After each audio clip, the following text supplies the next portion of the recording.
Beirut, violence escalated Tuesday in the northern Lebanese city of Tripoli as protesters angered by the collapse of the country's currency and spreading economic upheaval burned down a series of banks and countered volleys of tear gas by pelting security forces with stones.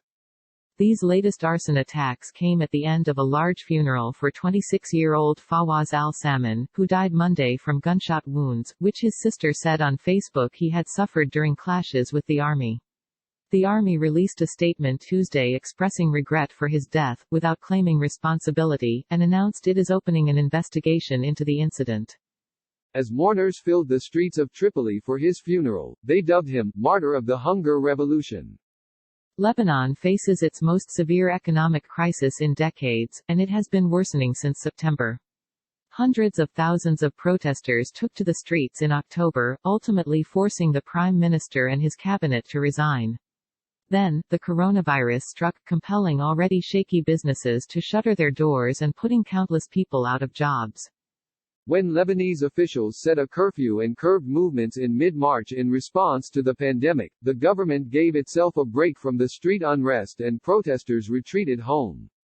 But shortly after the government announced Friday a 5-phase plan to reopen the country, the protesters, overwhelmingly young and frustrated with the severe lack of job opportunities, emerged from their quarantine. Molotov cocktails destroyed a bank branch late on Saturday in the southern city Tyre. The following 2 nights, more banks were attacked and set on fire across the country. Protesters shut down highways. The army retaliated with tear gas and rubber bullets.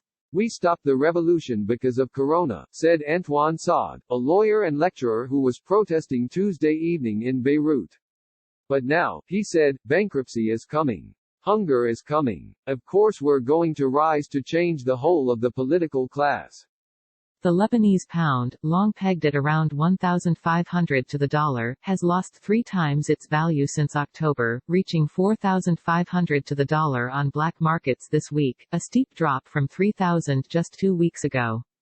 The country now has at least 5 valuations for its currency. The peg for foreign exchange dealers is different from that for incoming transfers, which is different from rates offered by banks. At least one Lebanese bank added USD market price to its ATM currency options, allowing depositors to withdraw Lebanese pounds from their dollar account at 2,000 to the dollar. Anger toward banks gained fresh momentum as the pound collapsed. Last week, Prime Minister Hassan Diab sharply criticized the performance of central bank governor Riyad Salameh, who has held his post since 1993. His policies have included having banks transfer customized dollar deposits to the central bank to shore up the country's foreign currency reserves.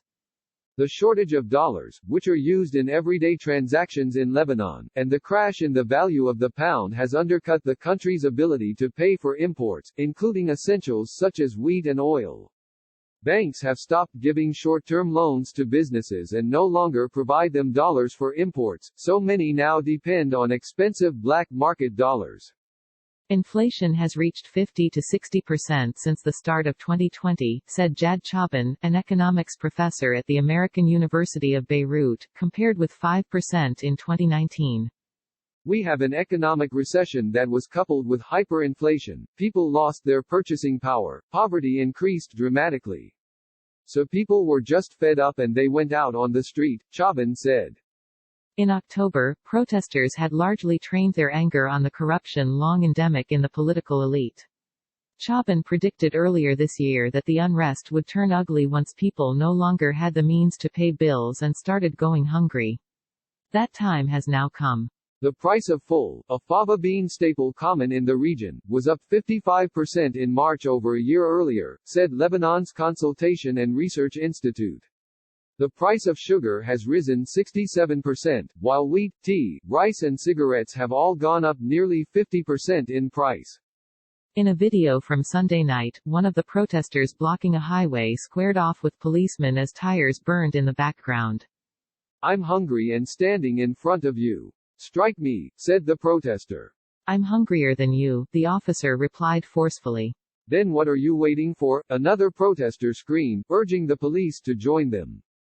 On Tuesday, protesters shut down a central highway junction in Beirut. Encircled by riot police and army, the protesters chanted about poverty and hunger. The whole people are saying, strike, burn, bomb a bank, one woman led a chant. Amid the mayhem, a lone officer walked around, handing out face masks. Farah Rimo, a 22-year-old graphic designer, said she believes the government benefited from the chaos of coronavirus. She listed the values of aid packages sent to the government from France, the World Bank, UNICEF, and demanded transparency about where the money went. These are militias, not political parties, said her 62-year-old father, who did not give his full name. He said he is tired of Lebanon's sectarian politics, in which government jobs and services are allocated along religious and ethnic lines, and complained that one of his sons tried to get work as a government building cleaner but couldn't because the political parties had gobbled up all the jobs for loyalists. Me, at my age, what do I want? I want social security, retirement. I want to be treated, he said, displaying a leg wound that had reopened, decades after he sustained it. He said he cannot afford to go to a hospitals for treatment. I see poor cab drivers and want to cry. This guy, in his 60s and 70s, shivering over the steering wheel, doesn't even have enough money to eat, he said. Lebanon is in a big mess. But on coronavirus, it's doing something right. Stirrings of unrest around the world could portend turmoil as economies collapse. Amid economic despair, young Lebanese see only two options, protest or leave.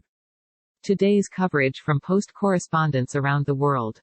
Like Washington Post World on Facebook and stay updated on foreign news.